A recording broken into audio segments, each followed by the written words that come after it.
बेटा AC generator वाले topic का सेकंड पार्ट में डिस्कस कर रहा हूँ। लॉन्ग जहाँ तक पूछते हैं वो मैं कल के लेक्चर में बता चुका हूँ। आज जो हमने डिस्कस करना है इसमें से एमसीक्यू शॉर्ट क्वेश्चन वगैरह पूछ सकते हैं। ठीक है, अगर लॉन्ग में ये कहेंगे तो आपने बताना है और ये इतना कोई कॉम्प्लेक्स नहीं है। बेटा आज के लेक्चर में हमने ऑल्टरनेटिंग करंट जनरेटर का जो आउटपुट करंट साइकिल है उसको डिस्कस कर रहे हैं। जिस तरह का ऑल्टरनेटिंग करंट साइकिल होता है ना एसी जनरेटर का, वैसे ही वोल्टेज का साइकिल होता है ईएमएफ का। ये कंप्लीट साइकिल ऑफ एसी का ग्राफ है, ऑल्टरनेटिंग करंट का ग्राफ है बिटवीन करंट एंड एंगल। ये एंगल कौन सा है? ये एंगल है between velocity of the coil and magnetic field. तो बेटा यहाँ पे हमने एंगल के लिए ना कोई भी एक साइड को लेके चलते हैं हम वर्टिकल साइड में से। हम यहाँ पे साइड ए बी को लेके चल रहे हैं। तो जब एंगल यहाँ पे ज़ीरो है तो यहाँ नहीं कि एंगल ज़ीरो कब होगा? जब वेलोसिटी मैग्नेटिक फील्ड के पैरेलल है। और ये कब होगा? जब कॉइल मैग्नेटिक फील्ड के क्या होगी? यूँ परपेंडिकुलर। जब कॉइल मैग्नेटिक फील्ड के यूँ परपेंडिकुलर होगी उसकी वेलोसिटी मैग्नेटिक फील्ड के क्या हो जाएगी? पैरेलल। तो theta zero, sine zero put कर दें, करंट की आ जाएगा ज़ीरो। अगर आप साइड सी डी को लेके चलोगे तो उसकी वेलोसिटी इस तरफ होगी ना इस वक्त, अगर हम इसे एंटी क्लॉकवाइज घुमाने जा रहे हैं तो उसका एंगल 180 होगा। तो साइन 180 भी ज़ीरो ही होता है, यानी उसके लिए सभी आंसर ज़ीरो ही आना है। अब बेटा उसके बाद हम जब कॉइल को रोटेट करवाते हैं एंटी क्लॉकवाइज, जो जो कॉइल रोटेट करेगी ना वेलोसिटी के एंगल मैग्नेटिक फील्ड के साथ बढ़ता जाएगा, क्योंकि मैग्नेटिक फील्ड की डायरेक्शन तो फिक्स है ना। तो कॉइल जो जो रोटेट करेगी एंगल बढ़ता जाएगा और करंट की डायरेक्शन वैल्यू बढ़ती जाएगी, मैग्नीट्यूड बढ़ती जाएगी, क्योंकि थीटा की वैल्यू बढ़ने से साइन की वैल्यू बढ़ती है। ठीक है। अब कॉइल घूमते घूमते जब पैरेलल हो जाएगी मैग्नेटिक फील्ड की, उसकी वेलोसिटी क्या हो जाएगी? मैग्नेटिक फील्ड के परपेंडिकुलर साइन 91 होता है, तो करंट मैक्सिमम आ गया आई नोट के इक्वल।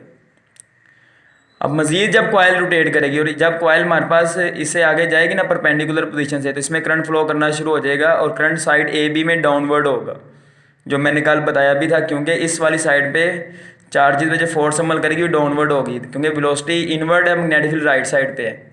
तो वी इनवर्ड है, बी की तरफ आप उंगलियाँ घुमाओ तो हम किधर आएगा? डाउनवर्ड।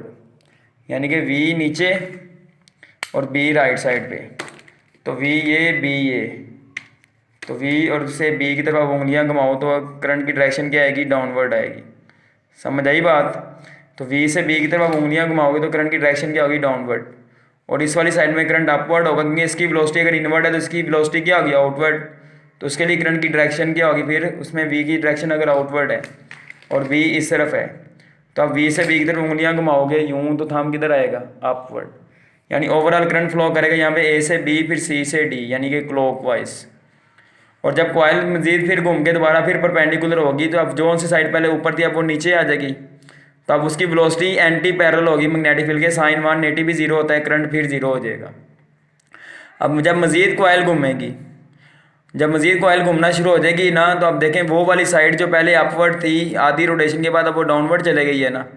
तब जब दोबारा मजीद वो आगे घूमना शुरू होगी ना तो क्या होगा? करंट भरेगा लेकिन ऑपोजिट डायरेक्शन में। क्यों? क्योंकि पहले साइड वी की वेलोसिटी इनवर्ड थी, जो ऊपर वाली साइड थी ए बी उसकी वेलोसिटी पहले इनवर्ड थी, लेकिन आधी रोटेशन के बाद इसकी वेलोसिटी अब आउटवर्ड होना शुरू हो गई है, तो डायरेक्शन वेलोसिटी की रिवर्स हो गई। तो करंट की डायरेक्शन साइड ए बी में पहले डाउनवर्ड थी, अब क्या हो जाएगी? अपवर्ड। बी सी डी में पहले अपवर्ड थी, अब क्या हो जाएगी? डाउनवर्ड, क्योंकि उसकी वेलोसिटी पहले आउटवर्ड थी अब इनवर्ड हो गई है। तो करंट की डायरेक्शन रिवर्स होने से मुराद ये कि अगर पहले करंट क्लॉकवाइज फ्लो कर रहा था अब एंटी क्लॉकवाइज फ्लो करेगा। समझ आई बात? क्लियर? और दोबारा फिर जब वेलोसिटी कॉइल हमारे पास क्या हो जाएगी? परपेंडिकुलर जो हो जाएगी जब दोबारा, तो साइड ए बी फिर ऊपर आ जाएगी, फिर वेलोसिटी मैग्नेटिक फील्ड के पैरेलल हो जाएगी, फिर करंट जीरो हो जाएगा। इसे हम एंगल जीरो भी लेके चल सकते हैं, 360 डिग्री भी कह सकते हैं कंप्लीट रोटेशन पे जाके। तो पता ही चला कि जब एक साइकिल कंप्लीट होता है ना कॉइल का, तो करंट का भी एक साइकिल कंप्लीट होता है। और अगर आप यहाँ पे ईएमएफ का ग्राफ बनाते वो भी बिल्कुल ऐसा ही बनना था। यानी जितने, अगर मैं कहता हूँ एसी की फ्रीक्वेंसी 50 हर्ट्ज है, इसका मतलब क्या है कि 50 साइकिल बनेंगे एक सेकंड में और 50 चक्कर ही कॉइल मुकम्मल करेगी। और आप देखें एक साइकिल में एसी की पोलैरिटी एक दफ़ा चेंज हुई है, यानी डायरेक्शन एक दफ़ा चेंज हुई है। तो अगर आपसे मैं कहूँ ना कि एसी की फ्रीक्वेंसी एफ है तो एक सेकंड में कितनी दफ़ा डायरेक्शन चेंज होगी करंट की? आपने सर कहना है सर एफ टाइम्स होगी। समझ आई बात? क्लियर? तो इसे आपने बुक से अच्छे से पढ़ लेना, इसमें एमसीक्यूज भी बन सकते हैं जो मोस्टली जो बनते हैं। सबसे आखिरी पैराग्राफ में बता रहे हैं कि प्रैक्टिकली जो हमारे पास एसी जनरेटर होता है उसमें हम आर्मेचर को इस्तेमाल करते हैं। आर्मेचर वो कॉइल को कहते हैं जिसमें नंबर ऑफ टर्न्स एक से ज़्यादा होते हैं, और उसे हम एक सिलेंडर के ऊपर बाउंड किया होता है और सिलेंडर के घूमने से वो कॉइल भी घूमती है। तो ऐसी कॉइल को हम कहते हैं आर्मेचर। आर्मेचर जो है ना, उसको घुमाने के लिए हम टरबाइंस को इस्तेमाल करते हैं। टरबाइंस को घुमाने के लिए हम या तो वाटरफॉल को इस्तेमाल करते हैं या मोस्टली हम इस्तेमाल करते हैं फ्यूल पेट्रोल को इस्तेमाल करते हैं। जो गर्म आपके कॉलेज में जो जनरेटर पड़ा हुआ है उसमें हम पेट्रोल को यूज़ करते हैं और उसमें इंजन चलता है, इंजन के चलने से कॉइल्स घूमती हैं। तो मोस्टली ये दो तरीके इस्तेमाल होते हैं। ठीक है, तो इस जनरेटर वाला टॉपिक यहाँ पे कंप्लीट होते से आप अच्छे से पढ़ना, कोई प्रॉब्लम हो तो पूछना। अब आपके एक्सरसाइज के शॉर्ट क्वेश्चन कुछ रहते थे वो मैं अब डिस्कस कर रहा हूँ। ठीक है, आज चैप्टर को हम कंप्लीट करते हैं।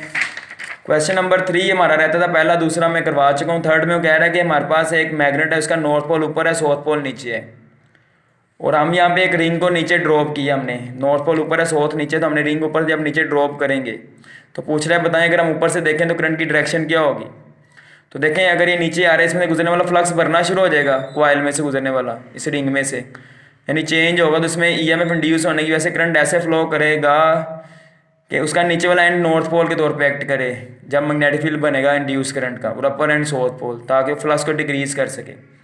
तो रिंग का अगर लोअर एंड नॉर्थ पोल बन रहा है तो आप अपनी उंगलियां थंब नॉर्थ पोल की तरफ रख के उंगलियां घुमाओ तो कैसे घूमेंगी, क्लॉकवाइज। अगर आप ऊपर से देखो व्यूड फ्रॉम दी अबव, उंगलियां कैसे घूम रही हैं, क्लॉकवाइज, यानी करंट की डायरेक्शन यहाँ पे क्लॉकवाइज होगी।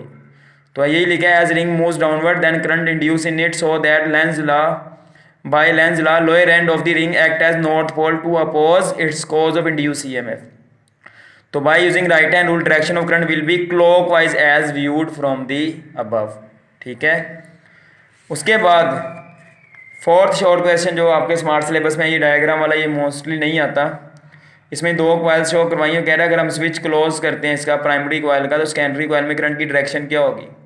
तो आप स्विच क्लोज करोगे करंट यूँ फ्लो करेगा कन्वेंशनल, तो रिंग में से करंट यूँ फ्लो करता हुआ जाएगा, क्योंकि पहले पीछे से इसने जाना है सिलेंडर के, फिर यूँ करंट फ्लो करना है। तो अपनी उंगलियाँ करंट की डायरेक्शन में हम अगर घुमाएं तो ऐसे घुमाएंगे ना, तो हम किधर आ रहे हैं, राइट साइड पे, यानी राइट साइड इसकी नॉर्थ पोल के एक्ट करेगी साइड साउथ पे। तो अब इसमें करंट ऐसे इंड्यूस होगा कि उसकी ये वाली साइड पे नॉर्थ पोल बनेगा। तो अब नॉर्थ पोल की तरफ थंब, क्योंकि उसने फ्लक्स को डिक्रीज करने की कोशिश करनी, तो इधर फिर नॉर्थ पोल बना के करंट इंड्यूस होगा। थंब अब नॉर्थ पोल की तरफ रखो, उंगलियां घुमाओ, तो उंगलियां कैसे घूमेंगी आपकी, एंटी क्लॉकवाइज, यानी करंट की डायरेक्शन एंटी क्लॉकवाइज होगी। ठीक है, एंटी क्लॉकवाइज करंट होगा तो उंगलियां की डायरेक्शन में करंट यूँ घूमेगा ना, जैसे आपने उंगलियां घुमाई हैं। और अगर आप स्विच को ओपन कर दो फिर इधर करंट जीरो हो जाएगा, लेकिन थोड़ी देर के लिए इधर ईएमएफ इंड्यूस होगी और इधर वो साउथ पोल बनाएगी ताकि वो करंट फ्लक्स को बढ़ाने की कोशिश करे। तो जब फिर करंट की डायरेक्शन होगी क्लॉकवाइज, क्योंकि अब हम नॉर्थ पोल की तरफ रखो, उंगलियां घुमाओ, तो उंगलियां कैसे घूम रही हैं, क्लॉकवाइज। तो फिर करंट क्लॉकवाइज फ्लो करेगा तो यूँ करंट घूमेगा ना, आपकी उंगलियां जिस तरह घुमाई हैं उसी डायरेक्शन में। ठीक है, इसका वैसे आइडिया होना चाहिए, एंटी टेस्ट में इस तरह के ज़्यादातर आते हैं। अब बेटा उसके बाद क्वेश्चन नंबर 5 जो है ये बड़ा इंपॉर्टेंट है, कह रहा है कि इंड्यूस ईएमएफ हमेशा एक्ट करती है टू डिक्रीज मैग्नेटिक फ्लक्स। तो आपने कहना नो, इंड्यूस ईएमएफ हमेशा एक्ट नहीं करती मैग्नेटिक फ्लक्स को डिक्रीज करने के लिए। By Lenz law induce EMF magnetic flux को अपोज करती है, यानी अगर मैग्नेटिक फ्लक्स इंक्रीज कर रहा है तो फिर इंड्यूस ईएमएफ उसे डिक्रीज करने की कोशिश करेगी, लेकिन अगर डिक्रीज कर रहा है तो उसे वो इंक्रीज करने की कोशिश करती है, जैसा कि हमने लेंज लॉ में पढ़ा भी था। ठीक है, 9th क्वेश्चन में आपसे कह रहा है कि एक प्लेन है, यानी कि प्लेन मूव कर रहा है नॉर्थ पोल की तरफ, उसकी वेलोसिटी नॉर्थ पोल की तरफ है और मैग्नेटिक फील्ड डाउनवर्ड है, जिससे मैंने क्रॉस से शो करवाया है। तो पूछ रहा है कौन सा पार उसका पॉजिटिवली चार्ज होगा, यानी किस पार पे पॉजिटिव चार्ज डिस्ट्रीब्यूट होगा, ईस्ट वाला पार या वेस्ट वाला पार। तो वेस्ट वाला पार पॉजिटिवली चार्ज होगा, क्योंकि if plane flies due north and magnetic field downward then west wing tip is positively charge. क्यों, क्योंकि चार्जेस पे अमल करने वाली फोर्स का फॉर्मूला क्या था, क्यू वी क्रॉस बी। तो राइट हैंड रूल आप लगाओ, वेलोसिटी इस तरफ है, मैग्नेटिक फील्ड डाउनवर्ड है, तो अपनी उंगलियां वी से बी की तरफ अगर आप घुमाओ, वी से बी की तरफ आप उंगलियां घुमाओ तो थंब किधर आएगा आपका, वेस्ट की तरफ, यानी वेस्ट विंग टिप क्या होगा, पॉजिटिवली चार्ज। तो आपके एक्सरसाइज के शॉर्ट क्वेश्चन भी कंप्लीट हो गए हैं। ठीक है, ये न्यूमेरिकल आपका रह गया था 15.11 जो एसी जनरेटर से रेलिवेंट है। उसमें वो कह रहे हैं एक स्क्वायर कॉइल है जनरेटर की, उसकी लेंथ 16 सेंटीमीटर है, जिसका मीटर में 0.16 लिख दूंगा, और उसके नंबर ऑफ टर्न 200 है, strength of magnetic field 0.05 tesla है, peak value of EMF 12 volt है। आपने एंगुलर वेलोसिटी बतानी है, तो पीक ईएमएफ का फॉर्मूला है ओमेगा ए बी है ना, साइन थीटा यहाँ पे 1 के बराबर आ जाएगा। तो आप यहाँ पे एरिया कैसे निकालोगे, स्क्वायर कॉइल है ना, तो लेंथ और विड्थ बराबर होती है उसकी, तो सिंपल लेंथ का स्क्वायर ही आप कर दो, यानी लेंथ इंटू विड्थ की जगह मैं लेंथ इंटू लेंथ ही कर दूंगा ना, तो एल स्क्वेयर, तो 0.0256 एरिया आ जाएगा। अब इसमें वैल्यू पुट कर दें तो हमारे पास एंगुलर वेलोसिटी आ जाएगी 47 रेडियन पर सेकेंड।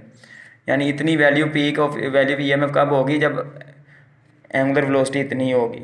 ठीक है, तो आज के लिए इतना ही है। 3 एग्जांपल स्मार्ट सिलेबस में आपके अभी रहती हैं, पहली 2 मैंने करवाई थी, तीसरी चौथी छठी वो आप लोगों ने खुद से करनी है। प्रॉब्लम हो तो मेरे से पूछिएगा, एक्सरसाइज के न्यूमेरिकल के जैसी हैं वो।